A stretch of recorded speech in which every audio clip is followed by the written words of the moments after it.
A massive 8.7 magnitude earthquake has struck just off the eastern coast of Russia, raising serious tsunami concerns across the Pacific region.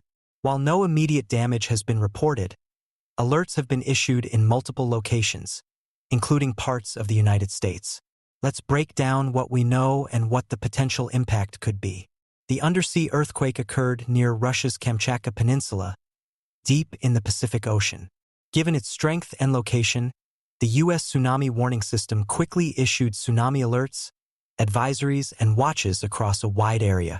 Alaska's Aleutian Islands are now under a tsunami advisory, while other regions, including Hawaii, California, Oregon, Washington, and parts of mainland Alaska, are under tsunami watches.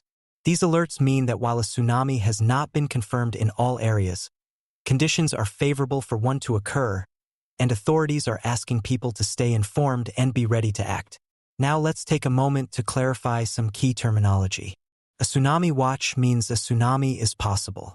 It's issued early, based on seismic activity. A warning means a tsunami is already expected or occurring, and immediate action should be taken.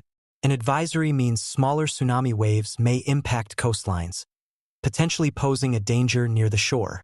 The earthquake's epicenter triggered a massive release of energy under the seafloor, displacing a large amount of water and generating waves that are now traveling across the Pacific Ocean.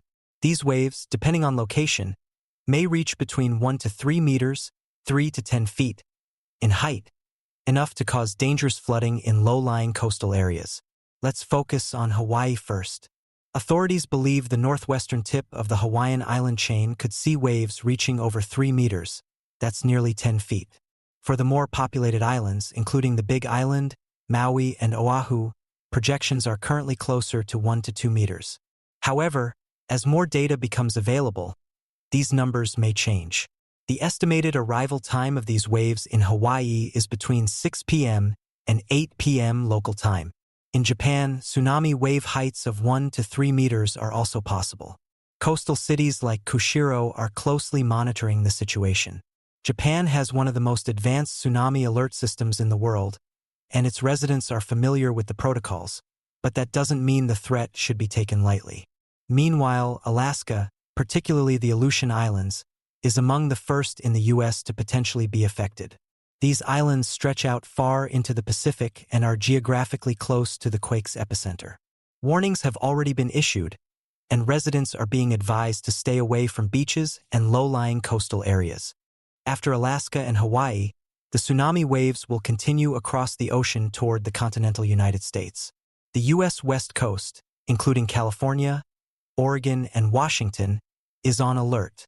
The tsunami is not expected to reach cities like San Francisco until after midnight Pacific time, with Southern California, including Los Angeles, expecting any wave activity between 1 and 2 a.m. local time. These times could change depending on ocean speed and wave dynamics, so authorities urge caution and attention to official updates. It's important to understand how tsunami waves behave. Unlike regular ocean waves caused by wind, tsunamis move with long wavelengths and high energy, allowing them to travel vast distances across the ocean at jet-like speeds, often 500 miles per hour or more. As they approach shallower waters near coastlines, they slow down but grow in height, pushing water far inland beyond typical tide levels. That's why even seemingly small waves can be dangerous or even deadly. While the tsunami threat dominates headlines, it's not the only natural hazard facing the United States this week. Much of the eastern two-thirds of the country is dealing with a severe heat wave. Heat advisories and excessive heat warnings have been issued across major cities. From Dallas and Atlanta to New York and Washington, D.C., feels-like temperatures, factoring in both heat and humidity, are soaring into the triple digits in many areas, increasing the risk of heat-related illness, especially for the elderly, children, and those without access to air conditioning. Heat is cumulative. It wears the body down over time, especially during consecutive days of high temperatures with little relief at night. Fortunately, there's some relief on the horizon. Forecasts indicate that the extreme heat will gradually begin to ease as the week progresses. By midweek, much of the Northeast and Midwest should see slightly cooler and less humid conditions. However, the southeast and Gulf Coast may continue to experience dangerous heat for several more days. But back to the tsunami situation, scientists and emergency officials are continuing to monitor wave activity in the Pacific Ocean using ocean buoys and satellite data. Tsunami forecasts can improve significantly as more information becomes available in real time, including wave height, speed, and direction. People living in coastal areas under advisory or watch should pay close attention to local news, follow instructions from emergency services, and avoid beaches and harbors until the all-clear is given. It's better to be overly cautious than to underestimate the power of the ocean.